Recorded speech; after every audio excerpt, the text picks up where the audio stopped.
Hey, and greetings from Mount Shinn, where the winds are around 40 to 50 miles an hour per now, so we're not in the shop. Try 60. It's almost 60? Yeah. Oh, it's terrible. It's hurricane force winds outside, so if you hear some noise in the background, Yeah, that's our house being torn apart. Yeah, it's been rumbling the house. It's a little scary. So we're coming to you with the social media Q&As, and we're going to get going and get in this thing. You ready, Paul? It's good. The master man.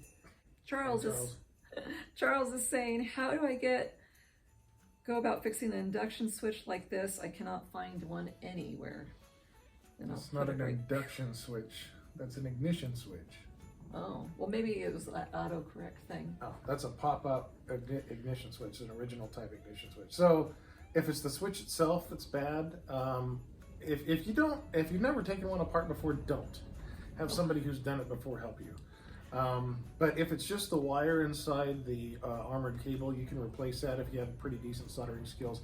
If not, the part suppliers sell a new cable. You could just unscrew the one from your switch and screw the new one in, and I put pictures of it on your iPhone machine.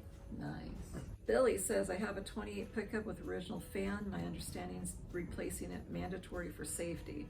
Question is it easier to remove the water pump and fan, then replace the fan, or just remove the radiator and remove the fan? Okay, this will take a minute, but I think it'll be worth it. So the original fans were just pressed steel, two pieces of steel pressed together over the hub. And what happens is inside, the part you can't see, they corrode, rust, whatever. And two blade fans, original ones, are kind of known for flying apart. So your engine will be running, you're running high RPM ready to shift, and one of the blades just takes off right through the hood. Oh gosh. So that's why people talk about replacing the original fan blades, that's why. So, replacing the fan blade, if you are replacing it with another tube blade like the reproduction aluminum tube blade fans, you don't have to take the water pump or anything off. You can take just the fan off. But what you got to do is the two rods that come together at the top of the radiator, take those loose, and you can pull the radiator forward. You have to take the hood off, obviously, to do this, take the hood off. And you can pull the radiator and shell and everything forward just enough to where you can get a two blade fan on and off. So. But if you're replacing it with like a 6-blade plastic or something like that, you'll have to take the water pump off to do that. Probably take the radiator out. All right, Simon. Hi, Simon. Saying thanks for the response. We talked to him a little bit. He says, get the steering gearbox adjustment to YouTube out there. So I guess he's really looking forward to that. I know I've had a few people talk about that issue and wanting to know how to do it. So hopefully soon. Maybe. I can't do anything in the shop right now. It's so loud out there, you can't record it. That was another reason we didn't go out there. It would be so incredibly loud. Yeah. All right, Philip. It's because he's going to use a video to change the oil pan gasket. The only thing is my oil pan gasket came with the timing cover packing, and I didn't see that in your video. Is this very important for the oil pan gasket replacement? I think he's talking about the packing for the front of the crankshaft, I think.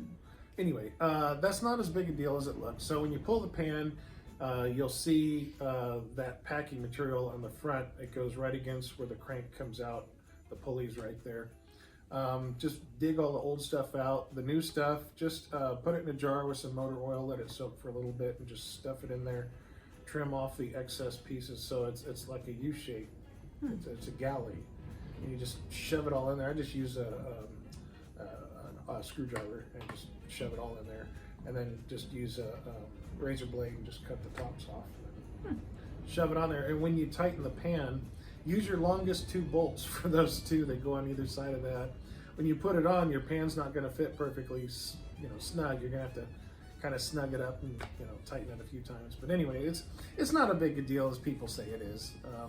I didn't include that in that video, unfortunately. That was some footage that just didn't come out right, and I just chopped it from the video and just said, oh, I replaced the front rope seal, and then I didn't show how to do it. So. Oh, gotcha. Sorry, but it's not that big a deal. And then Philip just had one more question. He says, the notches are worn down on my spark advance and throttle lever. Is there any way to rebuild this, or do I need to replace Well, the easiest way to do it is to take the steering wheel off and then use your Dremel tool and just re-notch them, if there's enough material there. I've seen people take a file, like a triangle file, and file the notches in. Man, that's really hard. But if you pull the steering wheel off, you can just go zzz, zzz, zzz, make new notches with the Dremel. And then eventually there won't be enough material there, then you got to replace the steering column if you want those notches there. Gotcha. So Thomas says, "Hi Paul, love your videos. My friend Ron has a 1931 Model A Roadsters. I have helped him do several things on it. He has developed something really weird though. When running nice and straight down the road, on occasion it emits a very loud rear end sound from the car." What's a very loud rear end sound? Well, one of the things he was thinking about, he said he told him it could possibly be a brake shoe sticking out, and after going down the road the springs finally pop up and put them back in place. But he says it doesn't seem like it to me that it would be that loud. Have you any thoughts? If a brake shoe grabbed, the tire would like skid. You'd hear, you know. Oh, gotcha. But I remember he put something else, and I wish I had included that, but he did say something that was like super loud, like all of a sudden like something was majorly braking. Like but a then, bang? yeah, kind of like a huge, Maybe it's coming from the bang. muffler. Maybe he's running lean and got an exhaust leak or something. Huh. Well, if they can't fix it, I know they said that they were going to be pulling the hubs off and taking a look, just in case, you know. So maybe if you can't get rid of the sound by doing that, maybe send a video. Let us hear what it sounds like when it's going down the road, and maybe it'll be a little easier to figure out what that is going on. That might help. Yeah? All right. So hopefully we'll hear back from you, Thomas. And Sorry, Thomas. Muddy Creek says, "Hello, Paul. Just found your YouTube channel. I hope that you can help me. Can you tell me the year of this truck and anything wrong with it? Seems like it was cut down car." How am I going to tell him everything wrong with little pictures? Yeah, I don't know. To me, I mean, That's a 28 or 29 pickup. I'm going to put them up there. But it does look like it was chopped apart. I mean, just from, it doesn't look like it was meant to be a truck, right? I don't know what that is. But you know what I get from a lot of people, and I don't know, recently it's kind of ramped up. People are sending me pictures of Model A and saying, you know, this thing's for sale for $10,000. You know, is that the right price for this? Or tell me, you know, what all's wrong with it. Man, just from pictures, I can pick apart little things, but my point of reference is the judging standards. I know what a Model A is supposed to look like when it left the factory, and then I'll say, well, it has the wrong bumper clamps, it has the wrong, you know, this, that, and the other. I'll go down the list. That doesn't mean that it isn't going to be safe to drive. It just means it's not the right bumper clamps or whatever. You know, I just see mixed mesh parts. That's my frame of reference. So if you're asking whether or not a Model A is up to the judging standards, I'm your guy. If you're asking whether or not a Model A is worth a certain amount of money, or if there's a problem, I am not your guy. Yeah. Sorry. Well, too, I mean, you would have to be able to start it. You would be able to hear what it sounds like. You would need to know, do these parts even work? Yeah, well, that's it's hard to just look at something and say, oh, well, yeah, it looks like it's put together well. Okay, I don't know. But that's like the service. So our club, if somebody's going to go out and look at a Model A possibly to buy in person, I'm not talking about on the internet. I'm talking about in person. And, you know, somebody from the club goes with them or whatever. I love doing those. I do those all the time. Any opportunity I get, I love looking at cars with people, especially if I'm spending their money. It's great. But as far as doing it on the internet, absolutely not. I am steering clear of that. I don't want anything to do with that. I don't want the liability for one thing, but I don't want to accidentally give somebody, you know, advice based on pictures that, you know, let's say something I thought was a good car, come to find out it's not. And, you know, I don't want to steer anybody wrong. I don't want to do that to people. Yeah. That's one of those situations. Anyway, we're bring this back around full circle. That's one of those situations. Tell me what's wrong with this truck. Here's some little blurry pictures. Yeah. I not only can't, I don't want to. It looks like a fun vehicle, but it If does you look like want it it, used to be a Model A, and right. now it's got this wooden back on it. It has some Model A bloodline, you can tell. Yeah. If it makes you happy, get it. Don't ask my opinion. Especially if it runs. I mean, why not? Shoot, Whatever. that's like a plus, huh? You never know. Okay, so Joey says, I just subscribed to your Joey. channel. Thanks. What a great job you're doing. Keep us informed. I have a question. How do you get your exhaust manifold to look so good? Would you share that with an old Kentuckian? I'd share it with a new Kentuckian. Paint. Paint? Paint. So the original, the Model A exhaust manifolds, they did everything on them. And assuming the car was run once in a while or whatever, they wouldn't like rust through or anything. They had a certain patina to them. And you can sort of duplicate that with paint. I mean, the downside is every time you run the car and it gets hot, you'll smell paint. But Every time? well, for quite a while, until okay. eventually you don't. And I mean, it's not an exact finish, but it's okay. But like the two-door sedan, when I put the aftermarket manifold on there, I painted it. I don't know, some gray. It's that ceramic gray coating that stands up to heat or whatever. I just thought it looked cool, so I just stuck it on there. I mean, it's not being shown anymore. Yeah. We're not going for blue ribbons for that car anymore, so I just liked it, so I painted it. That's all. Nice. So Leonard says a little over 2 years ago, I bought a 31 hard cab pickup. I love driving it, putting about 500 miles on it in the past year. My question is, my pickup doesn't have any shocks. I don't notice any problems when driving it. I was told that pickups didn't come with any shocks. Is this true? No, Not true. they came with shocks. They did? Yeah. Oh, is there a way for him to add them? Yeah, of course. Okay. It's all set up under there so it could be done. If it's a stock Model A frame, it will have the holes that are kind of off-center for shock absorbers, the round shock absorbers that they came with. And you know what? They drive without shock absorbers. I know lots of Model A's driving around without shock absorbers, but then all of a sudden you put and they think the car's fine. Oh, this car is fine. It doesn't need them. And then you finally put them on, and they're like, "Whoa!" Yeah, it's like it's night and and day. Yeah. Oh wow! Okay. Suddenly it like just tracks down the road straight. It doesn't. Yeah, it's a totally different car after that. Wow. Yeah. All right. He also says, and when I open the windshield, I have to remove the gas cap to open it all the way. Is this normal? No. No. No. Something's amok. Well, either your gas cap's too tall, or my guess is the fuel tank isn't set down. It's a 31, right? It is, yeah. Okay, yeah. So the 30 and 31, the fuel tank sits in the cowling, and then there's clamps underneath that hold it and all that. If they didn't get the fuel tank sat down all the way, it only takes this much. I mean, literally that much. If the fuel tank, so you could loosen all the clamps, which it's a serious pain, but it'd be worth it in this case. You got to get up underneath, get all that loosened up, and just give it a shove down and see if you can move it that much more, and then. And you don't think it has anything to do with the windshield itself, like? Probably not. Yeah. I mean, unless the whole cowl is bent, which he would have much bigger problems. His roof wouldn't fit right, his doors wouldn't fit right. Gotcha. That makes sense.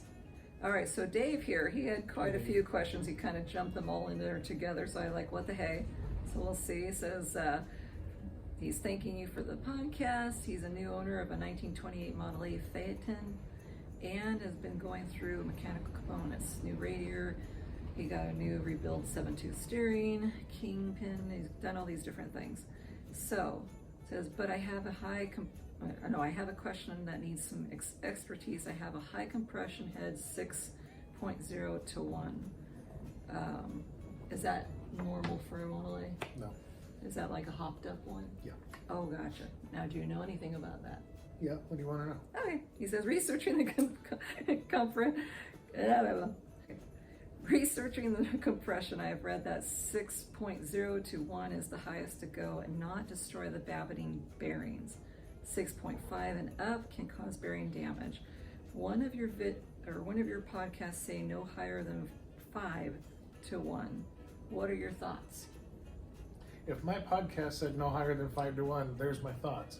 Yeah. No, so he's probably got a 6.1. He's probably got a Snyder 6.1 head or something. Okay. It's not like there's a set number where 6.4 and up will ruin Babbitt or whatever. It all depends on your spark lever management. You could run a 7 to 1 head and not ever damage the Babbitt if you manage your spark lever. What most people do, they do it wrong. They put the spark lever all the way up, start the car, and then immediately pull it all the way down and just leave it there, no matter what the engine speed or any of that. And on a stock head, you can get away with that. You will get away with that almost forever with a stock head. Gotcha. With a 5.5 head, you almost won't get away with it. Yeah. At some point, you'll be eating head gaskets. But with a 6.1 head, you will be eating head gaskets, and you will be damaging Babbitt. if you manage your spark lever like that. Okay, So gotcha. the Ford owner's manual that came with the Model A says spark lever all the way up to start the car, and then down a few notches to, you know, let it warm up, whatever. When you're driving around town, the spark lever should be about halfway down. When you're on the highway at highway speed, the spark lever should be all the way down. Keep in mind, that's with a stock head. You start raising the compression, you're going to have to be even more all over that spark lever than you were with a stock head. So anyway, the 6.1 head isn't the problem. The problem is how you manage your spark lever as you drive. So you can get away with this. The reason why I don't like them, by the way, if you look at the combustion chamber, so look at the head, so flip it over, and you look at the way the combustion chamber is shaped, so on a stock head, then you move to the 5.5 head, and I don't know, this probably won't make sense to you, but anybody who's seen a head underneath, I like to learn. you get the heart-shaped combustion chamber. When you move to the 6.1 and you start moving to the real high compression heads, there's no room in there, basically, for the expansion gases. It all gets shoved into a little corner of the piston as the piston's at top dead center, and then it has to expand from there and move out. It can't be in the center of the piston like the stock or the 5.5 heads. So what that does, long story short, is the Model A doesn't run like a Model A. It starts losing some of that neat sound that we like, and it loses some of the mild mannerisms that we like, and you lose your idle. So instead of being able to idle at 200 RPMs and watch the fan turn, you have to idle it higher. Otherwise it'll just die. So you idle it higher, your red line is still the same, let's call it 2500, whatever RPM the red line is, but now your idle speed moves up. So now you have a much less usable RPM range than you do with a lower compression head where the idle's way down here. You got all this usable RPM range. Good Does stuff. that make sense? I think so. Okay. That was the As other I'm long learning answer. more and more. Yeah. Oh, that was the other one that took a while, so. Yeah. Sorry. He says also, can you add an oil filter to the Model A? Yes. Is there a kit to do so? Yes, there are two types. There's the full flow type, which mounts on the side of the valve cover, and there's the not full flow type, which mounts on the side of the timing gear cover. And either way, they both work. Nice. Some people say full flow is the only way to go, and some people say don't use the full flow because if the filter clogs, then your engine doesn't get oil. But I've never had one clog. I mean, to clog up an oil filter, you'd have to, I mean, something's seriously wrong with that motor, Yeah. and it's going to have to come apart anyway. And then his last question Oh, says, there's more. Oh. yeah, he had 3 questions Oh, altogether, okay. really. So he says, what is a tool they use to heat the head bolts that looks like a soldering gun? Wire wraps around the bolt and heats it up for removal. It's just a coil of copper wire, and you run a bunch of current through it. And you know how when you were in like 2nd grade and they took a nail and wrapped wire around it and then put it across a battery and then it became a magnet? Remember that experiment? Never did that. No. Well, I don't know. your school sucked. You had a scientific school. I went to school in the country. So anyway, all it is using current and that field that creates magnetic field, the induction, what he's talking about, is it heats up the stud that goes down into the head. Actually, it goes through the head into the top of the block. It heats that up, expands it, so that if it's like rusted or crud or whatever, it breaks that crud up. Oh, wow. And then you can turn it. But literally, just take some, you know, like, I don't know, you could take some number 2 copper wire and literally wrap it around there, just feed enough current through it. I mean, a lot of current. It takes a lot. Yeah. Like your welder, you know, a lot of current. But anyway, it's literally, it's a simple tool. Nice. Yeah, I use them once in a great while. I just wrap wire around the head, put it across the power supply, warm it up. Right on. So Mathis, Hi, Mathis. he's from far away. Guess he's somewhere in Germany, so Oh. he had to convert to English. Lots of so viewers in Germany. yeah, it's pretty Yeah. cool, huh? Yeah, so we couldn't convert it to English here, so hopefully it'll make some sense here. And he says, hello, Paul. What did the previous owner put here? And there's a picture. To the left, next to the oil pressure gauge, what is glued off there? Is that a filter, he's asking? I don't know. It kind of looks like something. I mean, I know you kind of looked at the pictures and we were trying to figure out what that is. I don't know. I know there's another one, another picture here. I'm hoping that you saw that picture there. Yeah, I saw that. Yeah. I don't know. Pull it off, look through it, see. Yeah, he's just saying, what did the previous owner install here? And it looks like it's got a bunch of some kind of tape wrapped around something I there. don't know, it's a farmer fix. Yeah, is it more of a farmer? Can you tell what it goes to? Or Just what looks its like a farmer purpose fix to me. is? I don't know. I've never seen one like that. So Oh. somebody made that. That's a one-off. Somebody made something. Well, maybe somebody out there, you'll see the picture and you'll say, hey, I kind of know what that would be for. It looks like maybe Yeah. they put a filter of some kind or something. I don't know. Yeah. I mean, that would clog up so fast if that was an oil filter. Yeah. Yeah, I've never seen anything like that before, so. I'd yank it off. I I'd just yank it and put a straight piece of tubing and call it good. Hmm.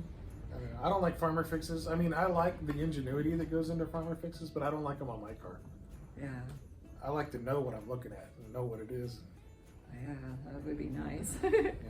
Okay, well, hopefully somebody out there can give him some help and figure out what that is exactly and maybe help him to reroute or whatever Or the bring case them may a piece be. of tubing so we can get rid of it.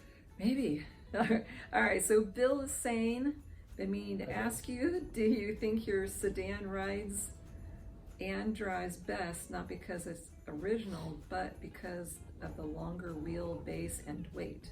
It's the exact same wheelbase as every Model A. Is They're it? all the same. Yeah, they're all the same wheelbase. Wow. Exact same frame and everything else, so the wheelbase is the same. Oh, And it weighs, a couple 100 pounds more than a two-door. No, it's because it's original. It's never been taken apart. And man, I've ridden now in 3 all original cars, and they're amazing. And I have ridden in cars that were restored to the highest standards. They're not the same. it's not the same. No, something's Something lost. takes away from it. You take it apart, something's lost. That car just rides so nice, tracks so straight. Well, you've driven it. You know what it's like. Yeah. I mean, it drives nice. I feel like you could just take somebody's arm off and then you sew it back on. And you're Yes, like, it's not okay, the it same. works, but it's not the same. Not the same. Yeah, I mean, you've driven that car. Your impressions. Yeah, that's really nice. Yeah, it drives nice. Okay, so I think it's pronounced Dita, maybe? Dita Love. That's cute, I love it. Anyways, and it's Tony also. I think Tony's her husband. Hi, Tony. So they say a lot of sweet things here, but they have some questions. It says, I ran separate ground to the engine as I don't think the splash pan, but I have read that they aid in cooling by forcing some of the air through the hood louvers. I know that you don't have the pans on your engines. Thoughts about having them or not? I have them on a couple cars. Yeah. I don't notice any difference at all. I know they say that if the oil pans, and those are the pans that go, actually they're engine pans, that go between the oil pan and the frame on both sides of the engine. It helps direct air through the louvers of the hood, not just under the car. That's what they say. And I know they're there for a reason. I know Henry wouldn't have put them on there if they weren't needed. But to be honest, I've run cars with and without them. Same car, no difference in cooling, even on hot days. I don't know. I mean, the only reason I put them on a Model A is because they're supposed to be there, not for any other reason. Gotcha, okay. But And sometimes I then get lazy. I don't put it back in because they are a pain, They're a and they pain. rattle and everything. Yeah, they're a pain. Oh man. So her second question was, I currently have the cast aluminum 2-blade fan, but was thinking about putting a 4-blade on. Again, have read the Les Andrews guide that tests have shown that there's no real difference on a 2-blade versus 4-blade. Your thoughts? I coordinated with Les Andrews and we experimented with those. Couldn't tell any difference at all between the 2 and 4-blade. There was a very slight improvement in the 6-blade plastic. Slight. And you got to be careful because that fan you can actually mount it backwards on accident. Like Oh, Paul Mintz wow. did on his Victoria that one time. Didn't even know it. Gosh. But then the blades were curved the wrong way and it didn't cool for beans. Oh. And we had to take it all apart, take the hub all apart, turn it around, put the hub back on, then put it back on the thing, put the thing back in the car, put the radiator back on, all that stuff. And then all of a sudden it's like it cooled so much better because the blades on that are curved, like the letter C kind of. Oh. And if you're running backwards, then it doesn't move as much air as when they're the right way. So anyway, very slight improvement using the plastic 6-blade, but the 2 and 4-blade metal, no difference. Wow. Okay. That's cool. So we're on the last one for the moment here. Nice. So Keith. Hi, Keith. He's saying a club member's 1931A coupe brakes needed a total rebuild. A few of us helped accomplish this task. During the rebuild, the owner decided to switch from steel drums to cast, which proved to be quite an improvement. During the rebuild, we found the cross arm that controls the linkage to the emergency brake in both wheels was completely frozen solid. We had to free it up using lots of penetrating oil and the use of pipe wrenches to get it to move within the bushings. I cannot find an easy way to fix this without actually cutting it out and rebuilding it. Is there anything that you think we can do in short of this? That's a good question. Yeah. Well, obviously he doesn't use his emergency brake. So if you don't use them after a while, they'll just kind of freeze up. oh yeah, it'll happen. Oh man, that sucks. Well, especially see, I mean, you're used to cars being driven in our area. Imagine if you drove in an area where they salt the roads or something, and that gets in, and that's a metal to metal. There's not even like a, I mean, there's no bearing in there. It's like metal on metal. That's a shaft riding through a metal tube. So yeah, they can corrode and things happen. So whenever I'm doing brakes though, I take the backing plates totally out of the car and completely strip them down to nothing, which means pull shaft, pull everything out, clean them all, either powder coat them, paint them, whatever, depending on what it's for, and then put things back together. And if things don't fit, I make them fit. So I know this is gonna sound, I don't know, this is like I'm coming from my high horse or something, but I would completely take those backing plates apart in that case. It'll never be right unless you completely take those apart and reassemble them correctly with everything fitting correctly and moving correctly. But if you just, trying to horse it together real quick just to, get it back on the road and finish touring season or something, squirt a bunch of oil on there and let it rip. But it'll never be right. Well, I don't think you're never on a high horse. You just like things done right, and so that they work perfectly. You're not okay with them just working kinda or good enough. Well, not when it comes to safety like brakes. Yeah. I mean, and you know what a stickler I am for brakes on a car, on a Model A especially. Oh yeah. I mean, and with his vehicles, I mean, you put on those brakes and they stop now. It's not like the talks of people saying, "Oh, it took forever for it to stop," or they stop so slow. No. None of our vehicles with the Model A's stop slowly. No. And no, and I mean, even like cars that come out of my shop that aren't like that belong to our club members or something, we're helping them, kind of thing. And their brakes are like, I will not drive that car. I'm like, if that's the way you want your car, I'm not going to judge you. That's fine, but I'm not driving it. I mean, I'll drive it around the neighborhood. That's it. I'm not taking it on the highway. I'm not taking it on the 2-lane to town. No way. Not happening. No. Well, safety is key. Well, I don't want to die. I mean, and you don't want to ruin a great Model A. No, I don't want to do that either. Yeah. All right, guys. So this is going to be a wrap. I hope that everything's going well, that you're staying healthy. Be careful in the winter weathers here that we have in the end of fall. Really, it's not even winter quite yet. No, but we're approaching. But there's a hurricane outside. Yeah, and God bless all the people in Kentucky and all the surrounding areas from that tornado that came through. That's just awful, but that goes to show you what we're having as weather in areas. Maybe this is a little sneeze of it that's hitting us. I don't know. I just know it's hitting us pretty good here. This isn't the first time we've had high winds. No, we've had up to 115. 113. 113. That was the highest scary. Gust ever recorded on our anemometer. 113. Yeah, so you guys stay safe. I know some of you are writing me and saying you're in the snow now and you put your Model A's to sleep, put them in their little Betty Bye shacks, And I'm like, oh, what a bummer. But it's so cute the way they describe putting their Model A's to that's to why bed. we put up with all the Bravo Sierra in California. So our driving season is almost all year round. Yeah, it's pretty It's just good all the that. other stuff about California sucks. Yeah. All right, you guys take care. We'll see you soon. Merry Christmas. Merry Christmas.